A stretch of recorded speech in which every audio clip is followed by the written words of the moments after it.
दोस्तों नमस्कार। कौन है स्टेट्समैन और कौन है चाणक्य? आज ये सवाल तो पूछना ही होगा, क्योंकि हम और आप दोनों अमित शाह को और बीजेपी भी मानकर चलती थी कि चुनाव के वक्त में उनसे बड़ा चाणक्य कोई हो नहीं सकता है। और ध्यान दीजिए, बीते 10 बरस की सत्ता के वक्त में प्रधानमंत्री नरेंद्र मोदी को इस देश के सबसे बड़े नेता के तौर पर स्थापित करने के लिए क्या कुछ नहीं किया गया। वो नेहरू की पहली कैबिनेट हो तो 2014 की पहली मोदी कैबिनेट की तुलना की जाने लगी, और उसके बाद एक के बाद एक तमाम प्रधानमंत्रियों को लेकर अक्सर चर्चा यही होती रही कि दरअसल नरेंद्र मोदी से बड़ा कोई नेता इससे पहले बतौर पॉलिटिशियन प्राइम मिनिस्टर हुआ नहीं है। और इसी तर्ज पर अमित शाह को लेकर जो भी कसीदे गढ़े गए, एक झटके में देखिए दिल्ली में ताकत कम क्या हुई। चुनाव परिणाम में एक झटके में अल्पत में क्या आकर खड़े हो गए। और उसके बाद जो सवाल बाहर से खड़े होते तो होते, बीजेपी के भीतर से जैसे जैसे सवाल खड़े होने लग गए, उसने एक झटके में बतला दिया कि दरअसल ऊपर की ताकत के आश्रय सत्ता को संभालना और सत्ता को अपने अनुकूल करके पार्टी और संघ को भी एक कतार में खड़े कर देना और कहना कि हम ये चाहते हैं और वो करने लग जाएं, तो ताकत तो आपके पास थी। इसमें पॉलिटिशियनशिप कहाँ गई? इसमें स्टेट्समैनशिप कहाँ चली गई? इसमें चाणक्य नीति कहाँ फेल हो गई जब आप कमजोर हो गए? यानी जिस दौर में बीजेपी को नेता चाहिए, उस दौर में बीजेपी का कौन सा नेता है जो खड़ा होकर कहे और उसके बाद हरियाणा के भीतर खामोशी छा जाए, या एक लाइन से सभी अनुशासन में आकर ये कहने लग जाए कि जी नहीं, आप ही तो वो नेता हैं? ऐसा हो नहीं रहा है। और इसके ठीक समानांतर महाराष्ट्र के भीतर भी सवाल खड़ा हो रहा है कि दरअसल नेता बीजेपी का है कौन? वहां तो एक चेहरा था, उस चेहरे को दिल्ली में ध्वस्त कर दिया गया लाकर। एक दूसरा चेहरा खड़ा किया गया, उस चेहरे को जमीन दिखा दी गई, मुख्यमंत्री पद से हटाकर डिप्टी सीएम बनाकर। और राजनीतिक समीकरण जो सोशल इंजीनियरिंग के आश्रय महाराष्ट्र में साधे गए, उसमें ब्राह्मणों की क्या औकात? तो फिर क्या गडकरी और क्या फडणवीस दोनों उस राजनीतिक सियासत में फिट बैठते नहीं हैं? और उसके बाद आपको महाराष्ट्र में कोई ऐसा नाम नजर आएगा नहीं जिसको लेकर आप कह सके हाँ आप जानते हैं, आप जानते हैं कि यह बीजेपी का नेता है और इसकी पहचान जबरदस्त पूरे महाराष्ट्र में है। ऐसा एक भी नेता आपके जहन में इस दौर में नहीं आएगा। तो हरियाणा से महाराष्ट्र तक की राजनीति ने क्या प्रधानमंत्री मोदी के उस किले में सेंध लगा दी है, जिस किले के जरिए या जिस किले को एक पावर सेंटर के तौर पर राज्य दर राज्य खड़ा किया गया? बरसों बरस तक मुख्यमंत्री के पद पर खट्टर रहे, बरसों बरस तक देवेंद्र फडणवीस रहे, लेकिन दोनों की राजनीतिक जमीन इस दौर में बीजेपी के भीतर ही नेताओं को लेकर कहां गायब हो चली है। और महाराष्ट्र चुनाव आते आते तो बीजेपी का कौन सा नेता कहां से निकलकर किधर चला जाए, इसको पकड़ पाना भी मुश्किल होगा, क्योंकि देवेंद्र फडणवीस अपने तौर पर बीजेपी को संभालने की स्थिति में नहीं आ पाएंगे। नागपुर से आते हैं, नागपुर से तो नितिन गडकरी भी आते हैं। नितिन गडकरी को मंच पर बैठाकर 2014 के चुनाव में प्रधानमंत्री नरेंद्र मोदी ने नाम भी नहीं लिया था। देवेंद्र फडणवीस का नाम जरूर लिया गया और तभी लोगों ने मान लिया था कि एक नए नेता का उदय हो चला है। यह दरअसल रेफरेंस की बातें हैं जो आपको जाननी चाहिए। उसके बाद आप समझ पाएंगे कि आग कहां लगी है, धुआं कहां से निकल रहा है, किला कौन सा ध्वस्त हो रहा है। और इस पूरे राजनीतिक प्रयोग के भीतर आरएसएस ठगा सा सिर्फ देख रहा है। मीटिंग दर मीटिंग की उसने जरूर, बीजेपी के अध्यक्ष को बुलाया जरूर, कुछ पाठ पढ़ाया जरूर, लेकिन निकला क्या? निकला ये कि हरियाणा के भीतर हमारी टीम ने जब कलेक्ट किया तो मंत्री, विधायक, नेता और कार्यकर्ता तकरीबन 2762 लोगों ने इस्तीफा दे दिया है। वो कार्यकर्ता भी जोड़ रहे हैं, वो सोनीपत का कार्यकर्ता हो या रोहतक का कार्यकर्ता हो या करनाल का ही क्यों ना हो, तमाम जगहों के बीच में यह एक आंकड़ा निकल कर आता है जिन कार्यकर्ताओं ने उस दौर में इस्तीफा दिया पार्टी से जिस दौर में बीजेपी सदस्यता अभियान पे निकली हुई है और ये मानकर चल रही है कि वह अब हर हालात में 10 करोड़ तो दूर, इससे पहले ही कह दिया गया था कि 10 करोड़ से ज्यादा सदस्य हो गए हैं, लेकिन इस दौर में तो हजारों की तादाद में इस्तीफे हरियाणा में होने लगे और महाराष्ट्र के भीतर कार्यकर्ताओं के भीतर अपनी ही कॉन्स्टिट्यूंसी में यह सवाल है वह उन्हें नेता माने या ना माने। इन दो परिप्रेक्ष्य के भीतर में जो किला बनाया गया उसमें राज्य दर राज्य जिसे मन चाहा उसे स्थापित किया गया। मनोहर लाल खट्टर का आगमन यूं ही हुआ था, कोई जानता समझता नहीं था।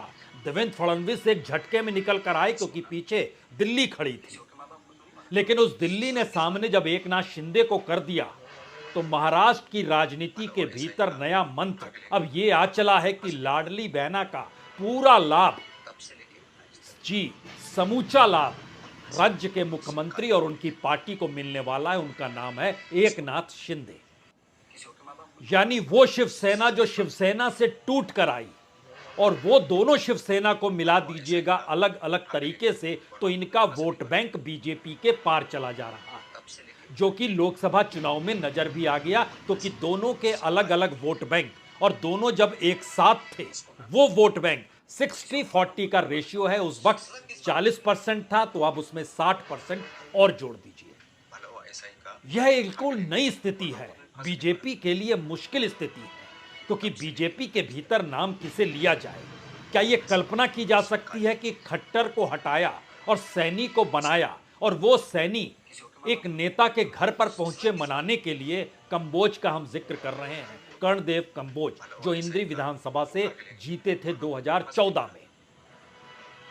ओबीसी को संभालते हैं, उस संगठन के वो अध्यक्ष हैं, लेकिन हाथ बढ़ाते हुए मिलाने की कोशिश की मुख्यमंत्री ने, लेकिन उन्होंने हाथ नहीं मिलाया और खुले तौर पर यह कहने से चूक नहीं गए, चूके भी नहीं कि कह दिया कि दरअसल आपके हाथ में कुछ नहीं, दिल्ली के हाथ में और वही साजिश रच रहा है। कोई कल्पना कर सकता था कि दिल्ली में बैठे हुए मोदी और अमित शाह की राजनीति को इस तरीके से उंगली कोई दिखा पाएगा? कोई भी नेता छोटा बड़ा हो, आज की तारीख में वो एक बात तो जान गया, राजनीति करनी है तो अब अपने बूते करनी है, क्योंकि यह बीजेपी को लेकर जिस किले को खड़ा किया गया अब वो ढह रहा है। राजनीतिक तौर पर यह मुश्किल महाराष्ट्र में कितनी बड़ी होगी, क्योंकि अभी वहां सिर्फ धुआं है। महाराष्ट्र की राजनीति में अगर आपसे कोई पूछ डाले कि कोई नाम बताइए जिसकी पहचान पूरे महाराष्ट्र के भीतर हो, आप थक जाएंगे नाम लेते लेते, आप नाम ही नहीं ले पाएंगे। हम इस नाम को ले सकते हैं। कौन से प्रमुख नेता बीजेपी के हैं जिसको लेकर कार्यकर्ता घर से बाहर भी निकले? हरियाणा में तो फिर भी चीजें कम सीटों को लेकर है और लोकसभा की परिस्थितियों के भीतर हरियाणा ने फिर भी 50% सीटें हासिल की, लेकिन महाराष्ट्र का किला ढहा तो इसके मतलब क्या है? और उस पैमाने में जब हम इससे पहले की रिपोर्ट्स में कॉरपोरेट का जिक्र करते थे तो आज जिक्र पीयूष गोयल का होना चाहिए। पीयूष गोयल लोकसभा का चुनाव मुंबई से जीते हैं, लेकिन नई परिस्थितियों के भीतर पीयूष गोयल की जो राजनीतिक पहचान बीजेपी के भीतर है, या उस किले को जो बनाया गया, जो पावर सेंटर का किला था, उस किले में सही मायने में पार्टी के लिए असल फंडिंग करने और उस फंडिंग के जुगाड़ने की परिस्थिति में बीजेपी के भीतर हर कार्यकर्ता जानता है, हर नेता जानता है। और दिल्ली में जो लाल इमारत 5 मंजिला खड़ी है बीजेपी हेडक्वार्टर के भीतर, वहां पर भी लोग जो जानते समझते हैं, क्योंकि वो जानते हैं असल फंडिंग सारा पैसा यही आता है। इसके बाद अलग अलग जगहों पर जाता है। पीयूष गोयल के सामने अब मुश्किल यह है कि वो कैसे पैसों का जुगाड़ करें, क्योंकि पावर सेंटर जब डगमगा रहा है और किला जब डगमगा रहा है तो इसका सबसे बड़ा असर शेयर बाजार पर पड़ रहा है। इसका सबसे बड़ा असर शेयर बाजार से जुड़े कॉरपोरेट पर पड़ रहा है। इसका सबसे बड़ा असर कॉरपोरेट के साथ जुड़े हुए उन पॉलिटिशियन पर पड़ रहा है जो कि एक गारंटी लेकर निकलते थे कि इतनी फंडिंग हम आपको करा देंगे। अब सीधे सीधे उस पर चोट हो गई। आज ही 5 लाख करोड़ रुपए शेयर बाजार में डूब गए। आप कहेंगे ये रकम बहुत बड़ी नहीं है, इससे पहले तो बहुत कुछ डूबा। मुश्किल ये नहीं है, मुश्किल यह है कि शेयर बाजार में बड़ी कंपनियों के पीछे खड़े पॉलिटिशियन और उन पॉलिटिशियन के इशारे पर चलता हुआ सेबी अब सब कुछ चीजें सतह पर आने लगी है। सेबी के भीतर सवाल है, हमको टारगेट दिया जाता है और टारगेट पूरा ना करने पर उल जलूल की बातें हमसे की जाती हैं। ये किसके निर्देश पर हो रहा है? और जो चेयरमैन है माधवी बुच, इनका इस्तीफा लीजिए, अन्यथा पूरा सेबी ढहढा जाएगा, क्योंकि कामकाज के तरीके यहां पर सहने वाले नहीं बचे हैं। ये बाहर का आदमी नहीं, सेबी के भीतर बैठा हुआ कर्मचारी कह रहा है, जो उसने कल मौन रह के सेबी के परिसर में विरोध भी किया और फाइनेंस मिनिस्ट्री को एक लेटर भी इससे पहले लिखा कि स्थिति विकट हो चली है। और वही शेयर बाजार तो भारत के विकसित राष्ट्र की इकोनॉमी को संभालने का एक जरिया बना हुआ था, और उसी के आश्रय भारत विकसित भी हो रहा है और बड़ी इकोनॉमी के तौर पर भी है, क्योंकि जिन कॉरपोरेट्स की नेटवर्थ वहां पर बढ़ी हुई है, उनके सीधे ताल्लुकात दिल्ली की सत्ता के साथ है। राहुल गांधी जो गाए बगाए बार बार अंबानी अडानीज का नाम लेते हैं, उसके भीतर का सच क्या है? इस दौर में सरकार ने उसी कॉरपोरेट के लिए आईबीसी बनाई, इंसॉल्वेंसी बैंक्रप्सी कोड बनाया। उसके जरिए जरा समझेंगे क्या स्थिति हुई है। बैंकों से लोन लेने के बाद अपनी कंपनी को बीमार या दिवालिया घोषित करते हुए जो पूरी रकम निकल कर आती है बीते कई दिनों में, कई सालों में, वो रकम जो है तकरीबन 7 लाख करोड़ के करीब की है। और उसको जो परचेज करती है दूसरी कंपनी, वो आकलन जो है वो 1.25 लाख करोड़ से ज्यादा का नहीं है। यानी इस दौर में तकरीबन 6 लाख करोड़ का नुकसान बैंकों को हो जाता है और बैंकों से लिया हुआ कर्ज लौट नहीं पाता। यह स्थिति इस देश के भीतर की है। परसों ही एक बैंक एम्प्लॉइज के जरिए एक लिस्ट जारी की गई। उस लिस्ट में सिर्फ अडानीज की 10 कंपनियों का जिक्र किया गया। उन्होंने जो 10 कंपनी खरीदी है, आप सोचिए, जो खास तौर से अडानी तो पोर्ट किंग कहे जाते हैं, लेकिन इस दौर में उन्होंने दिग्गी पोर्ट लिमिटेड खरीदा। 3075 करोड़ क्लेम वैल्यू थी और उसको खरीदा गया सिर्फ 705 करोड़ में। दूसरा कैरिकल पोर्ट था, ये अडानी पोर्ट एंड सेज ने खरीदा। 2959 करोड़ कीमत थी, इन्होंने खरीदा 1485 करोड़ में। और अडानी तो पावर के क्षेत्र में भी माहिर माने जाते हैं, तो पावर से जुड़ी हुई कंपनियों को देखिए। SR power MP limited Adani power ने खरीदा, उस पर जो क्लेम वैल्यू थी वो 12,013 करोड़ की थी और परचेज किया गया 2,500 करोड़ में। दूसरी कंपनी देखिए, लैंडको अमरकंटक पावर, यह भी अडानी पावर ने खरीदी। 15,190 करोड़ क्लेम वैल्यू थी, खरीदा कितने में? 4,101 करोड़। कोस्टल इनर्जन लिमिटेड, यह भी अडानी पावर ने खरीदा। 12,300 करोड़ रुपए क्लेम वैल्यू थी, 3,500 करोड़ रुपए में खरीद लिया। अडानी पावर ने कोरवा वेस्ट पावर कंपनी भी खरीदी। 5,032 करोड़ क्लेम वैल्यू, 2,900 करोड़ में खरीद लिया। इतना ही नहीं, जो अडानी प्रॉपर्टीज बनी है, जो नहीं जानते हैं वो जान लें कि housing development and infrastructure limited, जो कि बांद्रा कुर्ला कॉम्प्लेक्स के तहत यानी मुंबई शहर में जो आता है, उसको अडानी प्रॉपर्टीज ने खरीदा। उसकी क्लेम वैल्यू 7,795 करोड़ और खरीदा गया, परचेज किया गया सिर्फ 285 करोड़। यानी धारावी सरीखी परिस्थिति कई जगहों पर अलग अलग तरीके से चल रही है। अडानी गुड होम्स, इन्होंने रेडियस स्टेट एंड डेवलपर्स को खरीदा सिर्फ 76 करोड़ रुपए में। क्लेम वैल्यू जो थी 1,700 करोड़ रुपए की थी। एक पूरी फहरिस्त है 7 लाख, 7.25 लाख करोड़ की। वह तमाम कॉरपोरेट आपको इसमें शामिल मिल जाएंगे जिन्होंने पीएम केयर्स में भी पैसा दिया, जिन्होंने इलेक्ट्रल बॉन्ड के समय भी पैसा दिया, और जो राजनीतिक तौर पर कॉरपोरेट के काम के नेटवर्थ को आगे कैसे बढ़ाना चाहते हैं, इस हुनर में वो माहिर है। तो जो कैपिटल का स्ट्रक्चर था वो एक तरफ, पॉलिटिकल स्ट्रक्चर दूसरी तरफ, और इस राजनीति के भीतर का सच, इस दौर में क्या हो चला है, वो चाणक्य कहां चूक गए। आज वो मौजूद थे जम्मू कश्मीर में, जम्मू में, जहां वो मैनिफेस्टो जारी कर रहे थे। बीजेपी के अध्यक्ष जेपी नड्डा पटना पहुंचे थे, गए तो एम्स को लेकर थे, लेकिन भरोसा लेने गए थे नीतीश कुमार का, वो पलटेंगे तो नहीं। और नीतीश कुमार ने भी कह दिया नहीं नहीं, अब कभी नहीं पलटेंगे। बीच में पलट गए थे, अब नहीं पलटेंगे। मुश्किल यह है, जब जब वो कहते हैं नहीं पलटेंगे, तब तब धड़कनें बीजेपी की बढ़ जाती। और खुद प्रधानमंत्री आज कहां थे? पिछले बरस भी याद कीजिए, जब इस देश के शिक्षकों को राष्ट्रीय पुरस्कार से सम्मानित किया गया था तो प्रधानमंत्री ने उनके साथ आपस में बैठकर एक संवाद बनाया था और उस संवाद को इस देश के तमाम न्यूज़ चैनलों ने दिखाया था। प्रधानमंत्री बता रहे थे कि कैसे शिक्षकों का काम इस देश के भीतर सांस्कृतिक तौर पर, सामाजिक तौर पर कैसे नैतिकता का पाठ पढ़ाने का है। लेकिन आज भी वो मुलाकात तो हुई, लेकिन बंद कमरे में हुई, और उस बंद कमरे में प्रधानमंत्री की मौजूदगी थी। आप सोच रहे होंगे सिंगापुर में, जी नहीं, आपको पता भी नहीं चला वो सिंगापुर से लौट आए और बीजेपी के भीतर कोई शोर भी नहीं मचा।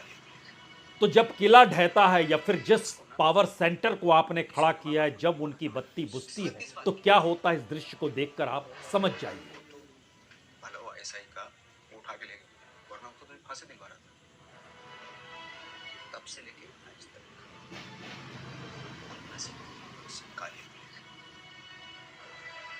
उसको ना किसी और के माँ बाप को नहीं मारा था मैंने। सजा किस बात की? तो भला वो ऐसा ही का उठा के ले गए, वरना उसको तो फांसी दिलवा रहा था। तब से लेके आज तक आप जरूर सोच रहे होंगे कि आखिर राजनीतिक तौर पर सबसे ज्यादा चुनाव के वक्त सक्रिय रहने वाले प्रधानमंत्री नरेंद्र मोदी इस दौर में बंद कमरे में बैठक क्यों कर रहे हैं। और हरियाणा के भीतर जो शोर मचा हुआ है उसमें तकरीबन 3000 कार्यकर्ता, नेता, विधायक, मंत्री जो इस्तीफा दे रहे हैं, क्या इससे बीजेपी पर कोई असर नहीं पड़ेगा? या राजनीतिक तौर पर बीजेपी पर असर पड़ता है तो क्या प्रधानमंत्री इस दौर को समझ चुके हैं कि सब कुछ अब उनके अनुकूल नहीं है? क्योंकि 16 जिलों में एवरेज जो निकाला गया उसमें तकरीबन 300 लोग हर जगह से छोड़ रहे थे। इस्तीफा देने वालों की तादाद संख्या हमने बताई आपको, लेकिन मुश्किल सबसे बड़ी ये हो गई है कि उन्हें मनाने कौन जाए और वो माने क्यों? क्योंकि इस दौर में उनकी पूरी राजनीति धरी की धरी रह गई और यह स्थिति हर राज्य दर राज्य चुनाव के वक्त क्या निकल कर आने वाली है। क्योंकि महाराष्ट्र के भीतर का सच क्या है? महाराष्ट्र के भीतर का सच यह है कि देवेंद्र फडणवीस कास्ट के लिहाज से, जाति के लिहाज से, जिस जाति को लेकर राजनीति इस देश में साधी गई उसमें वो फिट बैठते नहीं है। वह भी महाराष्ट्र की राजनीति में, वहां पर भी तो ओबीसी और मराठा ही चलेगा, दलित भी चल जाएगा, लेकिन ब्राह्मण तो नहीं चलेगा। तो फिर उनकी अगुवाई में कैसे चीजें की जा सकती? उसके बाद वहां पर चंद्रशेखर बावनकुले जो बीजेपी के प्रदेश अध्यक्ष हैं, क्या आप उसे जानते हैं, उन्हें जानते हैं, या उनका असर आपको पूरे महाराष्ट्र में दिखाई देगा? नहीं देगा। नेताओं की फहरिस्त या मंत्रियों की फहरिस्त देख लीजिए, सुधीर मुनगंटीवार जो चंद्रपुर से आते हैं, क्या उनका असर आपको दिखाई देगा? सबसे बड़े नेता के तौर पर है, फाइनेंस मिनिस्टर भी रह चुके हैं महाराष्ट्र के, लेकिन नहीं दिखाई देगा। उनको मराठवाड़ा में नहीं जगह मिलेगी, पश्चिम महाराष्ट्र में नहीं मिलेगी, मुंबई शहर में नहीं मिलेगी। चंद्रकांत पाटिल, विजय कुमार गावित, सुरेश खड़े, अतुल सावे, रियल एस्टेट से जुड़े मंगल लोढ़ा, आप किसी को नहीं जानते होंगे। आप तो जानते होंगे देवेंद्र फडणवीस को या नितिन गडकरी को, ज्यादा से ज्यादा पीयूष गोयल, जिनके सामने इस दौर में पॉलिटिकल फंडिंग का जुगाड़ कैसे हो कि राजनीतिक तौर पर अगर बीजेपी इतनी कमजोर होती चली जा रही है तो फिर कैसे टिकेगी और कहां रहेंगे? और उसमें एक नाम हमको लगता है विनोद तावड़े का भी लेना चाहिए, जो संगठन में यहां संभाले हुए हैं, मजबूत है, लेकिन 5 मंजिला इमारत के भीतर जो बीजेपी का हेडक्वार्टर है। और बीजेपी का अनूठा सच इस दौर में यह हो गया कि राज्य दर राज्य जो मुश्किल हालात इस दौर में पैदा होते चले जा रहे हैं, उसमें बीजेपी हेडक्वार्टर में बैठे हुए लोग ही अपने आप को अभी तक बीजेपी मानकर चलते थे। पहली बार उन्हें समझ में आ रहा है कि कार्यकर्ता खिसक रहा है, सवाल उठ रहे हैं, उन सवालों के बीच जवाब देने की स्थिति में कोई नहीं, और कोई जवाब देगा नहीं तो संभालेगा कौन? और पूरी पार्टी चेहरा चाहती है, एक नेता चाहती है। और यह सबको समझ में आने लगा है कि 10 बरस के बाद जनता के भीतर यूं भी कई सवाल मौजूदा सत्ता को लेकर है, उन सवालों का जवाब दे पाने की स्थिति में कोई नहीं है। विकसित हो रहे हैं लेकिन भूख इस देश में फैल रही है। गरीबी की रेखा से आपने निकाल दिया, लेकिन इस दौर में आपने बेरोजगारी भी बढ़ा दी, गरीबी भी बढ़ा दी। बेरोजगारी बढ़ रही है, इंटरनेशनल लेबर ऑर्गेनाइजेशन का डाटा हो, यूनाइटेड नेशन का डाटा हो, या इस देश के भीतर का एनएसएसओ का डाटा हो, या सीएमआई का डाटा हो, वो सभी बताते हैं। लेकिन इन सब के बीच भी आप कहते हैं हमने मुद्रा योजना में 28 लाख करोड़ रुपए बांटे, वो पैसा गया कहां? इन सारे सवालों का जवाब देने के लिए जिस दौर में कोई ना हो, तो अगला सवाल होता है इस देश के भीतर में क्या बीजेपी को बीजेपी संभालने वाले ही हाशिए पर लाकर खड़ा कर चुके हैं? और शायद यही वजह है आज जब विनेश फोगाट कांग्रेस में शामिल हुई तो उनके जुबान से पहला शब्द यही निकला, मुश्किल टाइम में पता चलता है कि आपके साथ कौन खड़ा है। और जिस दौर में वो मेडल जीत कर आई थी, प्रधानमंत्री के ऑफिस में उन्हें बुलाया गया था और उनके घर पे पूरा मजमा लगा था खिलाड़ियों का। खिलाड़ियों के साथ प्रधानमंत्री मोदी की तस्वीर और गुफ्तगू इस देश के न्यूज़ चैनलों पर खूब दिखाई गई। फिर जंतर मंतर का दौर आया, लेकिन कोई पूछने वाला नहीं था। और जिस पर आरोप लग रहे थे वही इस देश की नई पार्लियामेंट में प्रधानमंत्री मोदी के साथ नजर आते हुए विक्ट्री चिन्ह दिखा रहा था। इससे बड़ी त्रासदी क्या हो सकती है जिसकी पहचान अंतर्राष्ट्रीय तौर पर वो किसी पॉलिटिकल पार्टी से इससे पहले नहीं जुड़ी थी, लेकिन आज की तारीख में वो कांग्रेस के साथ खड़ी हो गई। यहाँ ये भी नहीं कोई कहेगा कि कांग्रेस के अपने राजनीतिक चरित्र में इस दौर में क्या परिवर्तन आ गया। सवाल ये नहीं है, सवाल है कितनी बड़ी राजनीतिक शून्यता बीजेपी के भीतर आ गई है। विनेश फोगाट के इन शब्दों को सुनिए जरा। क्योंकि जब बोलते हैं ना कि बुरे टाइम में पता लगता है कि अपना कौन है। जब हम रोड पे घसीटे जा रहे थे तो छोड़ के बीजेपी को देश में जितनी भी पार्टियां हैं वो हमारे साथ में थी, हमारे दर्द को समझ पा रही थी, हमारे आंसुओं को समझ पा रही थी। मैं बहुत प्राउड फील कर रही हूँ कि मैं एक ऐसी पार्टी में, एक ऐसी विचारधारा में हूँ जो महिलाओं के साथ हो रहा अन्याय और उनके साथ बुरे बर्ताव के खिलाफ खड़ी है। वो लड़ाई लड़ने के तैयार है, सड़क से लेकर संसद तक। दरअसल यही दर्द और ऐसे ही आंसू या ऐसे ही लड़खड़ाती जुबान के साथ इस दौर में राजनीति करने वाले कार्यकर्ता और बीजेपी नेताओं के सामने भी संकट है। वह तो अभी से नहीं, बरसों बरस से राजनीति के मैदान में है। उन्होंने देखा है अटल बिहारी वाजपेयी का काल भी, उन्होंने देखा इस दौर में अयोध्या आंदोलन भी। कुछ तो ऐसे हैं जिन्होंने जनसंघ के दौर से राजनीति की है, लेकिन इस दौर में कोई पूछने वाला उन्हें नहीं है। उनका ठौर क्या होगा, उनकी अपनी राजनीतिक जमीन कहां बचेगी। विनेश फोगाट ने तो जीवन भर यह सोचा किसी भी हालत में ओलंपिक तक पहुंचना है, मेडल जीतना है। वो फाइनल तक भी पहुंच गई। लेकिन इस देश के भीतर चाहे वो बेरोजगार युवक हो, चाहे इस देश में महंगाई से जूझता हुआ पूरा का पूरा मध्यम वर्ग हो, टैक्स के ऊपर और टैक्स के नीचे दबा हुआ इस देश में शहरी मिजाज को जीता हुआ नौकरी पेशा करने वाला मिडिल क्लास हो। अब किसी भी तबके को इस दौर में परख लीजिए। किसान भी तो एमएसपी की मांग कर रहा है, मजदूर भी तो न्यूनतम मजदूरी की मांग कर रहा है। सवाल है कि आखिर सत्ता तो एक ही है, और उस सत्ता के सामने जब सवाल आए तो वो खामोश हो गई, वो गायब हो गए।